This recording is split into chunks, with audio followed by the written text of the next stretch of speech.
Hello বন্ধুরা, আমি সোমেন আর তোমরা দেখছো সোমেন স্টাডি অ্যান্ড ব্লগ। আজ রবিবার মানে স্ট্যাটিক জিকে ক্লাস। আজকে আমরা স্ট্যাটিক জিকে ক্লাস 11 নম্বর ক্লাস আলোচনা করব বিভিন্ন বাদক ও ছদ্মনাম সম্পর্কে। তার আগে বলে রাখি, যারা নতুন তারা অবশ্যই চ্যানেলটা সাবস্ক্রাইব করে দিও, আর আগের ভিডিও যারা দেখনি ডেসক্রিপশনে লিঙ্ক দিয়ে দেবো, সেগুলো গিয়ে দেখে নিও। চলো শুরু করি আজকের ক্লাস। আজকের প্রথম প্রশ্ন, আলী আহমেদ হোসেন কোন বাদ্যযন্ত্রের সাথে যুক্ত ছিলেন? উত্তর হয়ে যাবে সানাই।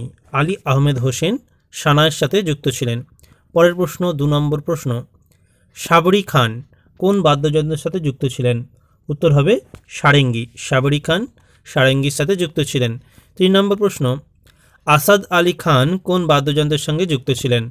আসাদ আলী খান যুক্ত ছিলেন বীণা বাদ্যযন্ত্রের সঙ্গে। পরের প্রশ্ন, 4 নম্বর প্রশ্ন, সুলতান খান কোন বাদ্যযন্ত্র বাজাতেন? সুলতান খান সারেঙ্গি বাদ্যযন্ত্র বাজাতেন। পরের প্রশ্ন, 5 নম্বর প্রশ্ন, বুধাদিত্য ব্যানার্জি কোন যন্ত্র বাজাতেন, অর্থাৎ বাদ্যযন্ত্র? বুধাদিত্য ব্যানার্জি বাজাতেন সেতার। পরের প্রশ্ন, 6 নম্বর প্রশ্ন, টি.এন. কৃষ্ণান কোন বাদ্যযন্ত্র বাজাতেন? টি.এন. কৃষ্ণান বেহালা বাদ্যযন্ত্র বাজাতেন। পরের প্রশ্ন, 7 নম্বর প্রশ্ন, এন রাজম কোন বাদ্যযন্ত্র বাজাতেন? এন রাজম বেহালা বাদক ছিলেন।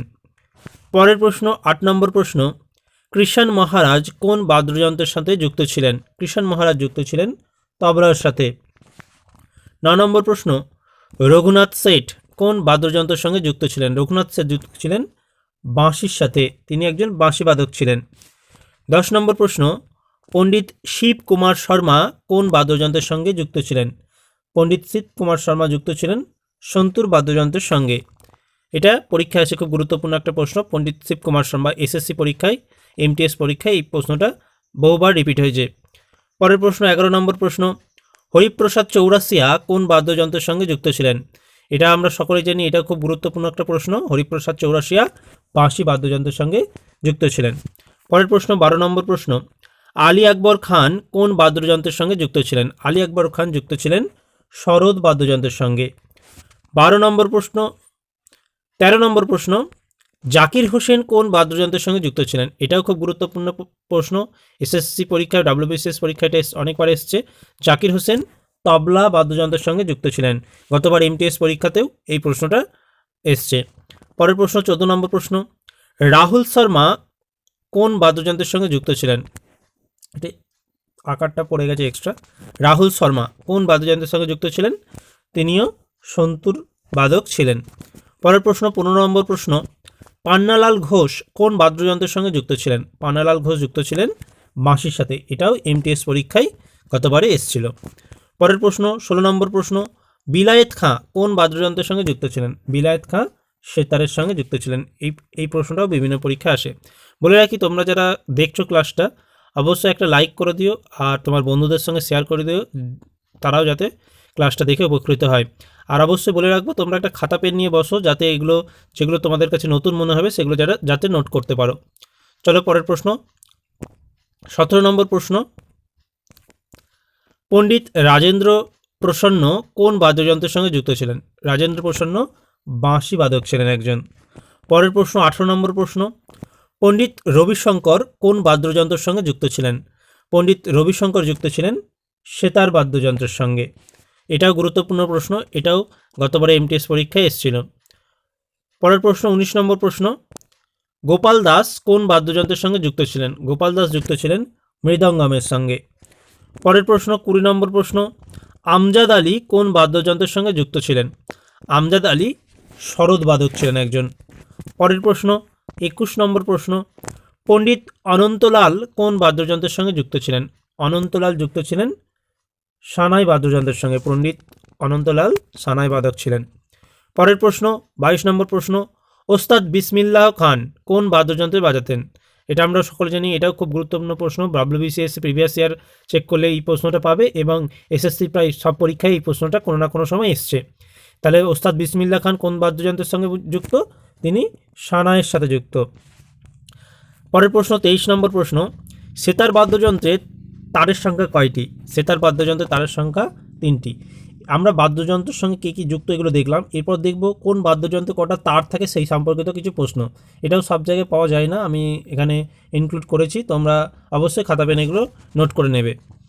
তাহলে পরের প্রশ্ন 24 নম্বর প্রশ্ন, বেহালা বাদ্যযন্ত্রে তারের সংখ্যা কয়টি? বেহালা বাদ্যযন্ত্রে তারের সংখ্যা 4টি। 25 নম্বর প্রশ্ন, একতারা বাদ্যযন্ত্রে তারের সংখ্যা কয়টি? একতারা বাদ্যযন্ত্রে তারের সংখ্যা মাত্র 1টি, সেই কারণে এর নাম একতারা। পরের প্রশ্ন 26 নম্বর প্রশ্ন, ম্যান্ডোলিন বাদ্যযন্ত্রে তারের সংখ্যা কয়টি? ম্যান্ডোলিন বাদ্যযন্ত্রে তারের সংখ্যা 4 বা 5 জোড়া, অর্থাৎ 8টা বা 10টা থাকে। পরের প্রশ্ন 27 নম্বর প্রশ্ন, সারেঙ্গি বাদ্যযন্ত্রে তারের সংখ্যা কয়টি? সারেঙ্গি বাদ্যযন্ত্রে তারের সংখ্যা 3 থেকে 4টি, 3টেও থাকতে পারে 4টেও থাকতে পারে। পরের প্রশ্ন 28 নম্বর প্রশ্ন, সাধারণ সন্তুর বাদ্যযন্ত্রে তারের সংখ্যা কয়টি? সন্তুর বাদ্যযন্ত্রে তারের সংখ্যা হলো 100টি। পরের প্রশ্ন 29 নম্বর প্রশ্ন, শরৎ বাদ্যযন্ত্রে তারের সংখ্যা কয়টি? শরৎ বাদ্যযন্ত্রে তারের সংখ্যা 4 বা 5টি হয়ে থাকে। পরের প্রশ্ন 30 নম্বর প্রশ্ন, তানপুরা বাদ্যযন্ত্রে তারের সংখ্যা কয়টি? তানপুরা বাদ্যযন্ত্রে তারের সংখ্যা 8টি। এরপর আমরা আলোচনা করব বিভিন্ন ব্যক্তির ছদ্মনাম সম্পর্কিত প্রশ্ন সম্পর্কে। চলো এরপরে চলে যাই। 31 নম্বর প্রশ্ন, লীলাময় রায় কোন সাহিত্যিকের ছদ্মনাম? উত্তর হয়ে যাবে অন্নদাশঙ্কর রায়। অন্নদাশঙ্কর রায় ছদ্মনাম হলো লীলাময় রায়। পরের প্রশ্ন 32 নম্বর প্রশ্ন, বিক্রমাদিত্য কোন সাহিত্যিকের ছদ্মনাম? বিক্রমাদিত্য অশোক গুপ্তের ছদ্মনাম। পরের প্রশ্ন 33 নম্বর প্রশ্ন, বেদুইন কোন সাহিত্যিকের ছদ্মনাম? এটাও গুরুত্বপূর্ণ, এটা বিভিন্ন পরীক্ষা আসে, গুরুত্বপূর্ণ প্রশ্ন। বেদুইন দেবেশচন্দ্র মিত্রের ছদ্মনাম। 34 নম্বর প্রশ্ন, কালপেঁচা কোন সাহিত্যিকের ছদ্মনাম? এটা আমরা সকলেই জানি, কালপেঁচা বিনয় ঘোষের ছদ্মনাম। পরের প্রশ্ন 35 নম্বর প্রশ্ন, বাণভট্ট কোন সাহিত্যিকের ছদ্মনাম? বাণভট্ট, আমরা বাণভট্টের কথা জানি, কিন্তু এখানে ছদ্মনাম হিসেবে বাণভট্ট নামটি কে ব্যবহার করেন? নিহার রঞ্জন গুপ্ত, তিনি ছদ্মনাম হিসেবে বাণভট্ট ব্যবহার করতেন। 36 নম্বর প্রশ্ন, সত্যপীর কোন সাহিত্যিকের ছদ্মনাম? সত্যপীর সৈয়দ মুস্তাফা আলীর ছদ্মনাম হলো সত্যপীর। 37 নম্বর প্রশ্ন, কালপুরুষ কোন সাহিত্যিকের ছদ্মনাম? কালপুরুষ সুবোধ ঘোষের ছদ্মনাম। এটা খুব গুরুত্বপূর্ণ প্রশ্ন, এটাও বিভিন্ন পরীক্ষায় আসে। 38 নম্বর প্রশ্ন, নীলকণ্ঠ কোন সাহিত্যিকের ছদ্মনাম? নীলকণ্ঠ দীপেন্দ্র সান্যালের ছদ্মনাম। পরের প্রশ্ন 39 নম্বর প্রশ্ন, গ্রন্থকীট কোন সাহিত্যিকের ছদ্মনাম? গ্রন্থকীট তারাপদ রায়ের ছদ্মনাম। 40 নম্বর প্রশ্ন, কালকুট বা ভ্রমর কোন সাহিত্যিকের ছদ্মনাম? উত্তর হয়ে যাবে সমরেশ বসু। সমরেশ বসুর ছদ্মনাম হলো কালকুট বা ভ্রমর। 41 নম্বর প্রশ্ন, শামসের উল আজাদ কোন সাহিত্যিকের ছদ্মনাম? শামসের উল আজাদ আবুল ফজলের ছদ্মনাম। তোমাদের কাছে প্রশ্ন হলো, আবুল ফজল কে ছিলেন? এই আবুল ফজল নামের সঙ্গে আমরা কখন পরিচিত হই? এটা তোমাদের কাছে প্রশ্ন থাকলো, কমেন্টে জানিও। পরের প্রশ্ন 42 নম্বর প্রশ্ন, নবকুমার কবিরত্ন কোন সাহিত্যিকের ছদ্মনাম? তাহলে সঠিক উত্তর হয়ে যাবে সত্যেন্দ্রনাথ দত্ত। পরের প্রশ্ন 43 নম্বর প্রশ্ন, হাবু শর্মা কোন সাহিত্যিকের ছদ্মনাম? এটা গুরুত্বপূর্ণ প্রশ্ন, তারাশঙ্কর বন্দ্যোপাধ্যায়ের ছদ্মনাম হলো হাবু শর্মা। 44 নম্বর প্রশ্ন, পৃথ্বীরাজ ভদ্র বা লেখরাজ সামানু কোন সাহিত্যিকের ছদ্মনাম? পৃথ্বীরাজ ভদ্র বা লেখরাজ সামানু প্রেমেন্দ্র মিত্রের ছদ্মনাম। পরের প্রশ্ন 45 নম্বর প্রশ্ন, ভোরের পাখি কোন সাহিত্যিকের ছদ্মনাম? বিহারীলাল চক্রবর্তীর ছদ্মনাম ভোরের পাখি। এটাও গুরুত্বপূর্ণ প্রশ্ন, এটাও আমাদের পশ্চিমবঙ্গের বিভিন্ন পরীক্ষায় এই প্রশ্নটা এসে থাকে। পরের প্রশ্ন 46 নম্বর প্রশ্ন, যাযাবর কোন সাহিত্যিকের ছদ্মনাম? বিনয় মুখোপাধ্যায়ের ছদ্মনাম হলো যাযাবর। 47 নম্বর প্রশ্ন, মৌমাছি কোন সাহিত্যিকের ছদ্মনাম? বিমল ঘোষের ছদ্মনাম হলো মৌমাছি। এটাও বিভিন্ন পরীক্ষায় এসে থাকে। পরের প্রশ্ন 48 নম্বর প্রশ্ন, স্বপন বুড়ো কোন সাহিত্যিকের ছদ্মনাম? অখিল নিয়োগীর ছদ্মনাম স্বপন বুড়ো। 49 নম্বর প্রশ্ন, নীললোহিত বা সনাতন পাঠক বা নীল উপাধ্যায় কার ছদ্মনাম? এটা বিখ্যাত আমাদের একজন ঔপন্যাসিক সুনীল গঙ্গোপাধ্যায়ের ছদ্মনাম হলেন নীললোহিত বা সনাতন পাঠক বা নীল উপাধ্যায়। এটাও গুরুত্বপূর্ণ একটা প্রশ্ন। 50 নম্বর প্রশ্ন, বনফুল কোন সাহিত্যিকের ছদ্মনাম? বলয়চাঁদ মুখোপাধ্যায়ের ছদ্মনাম হলো বনফুল। এখনও যারা ক্লাসটা দেখছো, যারা লাইক করোনি অবশ্যই একটা লাইক করে দিও, আর যারা নতুন অবশ্যই চ্যানেলটাকে সাবস্ক্রাইব করে বেল আইকনটা অন করে রেখো যাতে তোমরা সহজেই নোটিফিকেশানগুলো পেয়ে যাও। চলো পরের প্রশ্ন, 51 নম্বর প্রশ্ন। সুনন্দ কার ছদ্মনাম? সুনন্দ নারায়ণ গঙ্গোপাধ্যায়ের ছদ্মনাম। 52 নম্বর প্রশ্ন। সত্যসুন্দর দাস কোন সাহিত্যিকের ছদ্মনাম? সত্যসুন্দর দাস মোহিতলাল মজুমদারের ছদ্মনাম। 53 নম্বর প্রশ্ন। শ্যামরাই কোন সাহিত্যিকের ছদ্মনাম? শ্যামরাই সুকুমার রায়ের ছদ্মনাম। 54 নম্বর প্রশ্ন। চিত্রগুপ্ত কোন সাহিত্যিকের ছদ্মনাম? সতীনাথ ভাদুরীর ছদ্মনাম চিত্রগুপ্ত। 55 নম্বর প্রশ্ন। হুতুম প্যাঁচা কোন সাহিত্যিকের ছদ্মনাম? হুতুম প্যাঁচা কালীপ্রসন্ন সিংহের ছদ্মনাম। তার একটা বিখ্যাত গ্রন্থ হুতুম প্যাঁচার নকশা, সেখান থেকে তার ছদ্মনাম হুতুম প্যাঁচা। পরের প্রশ্ন 56 নম্বর প্রশ্ন।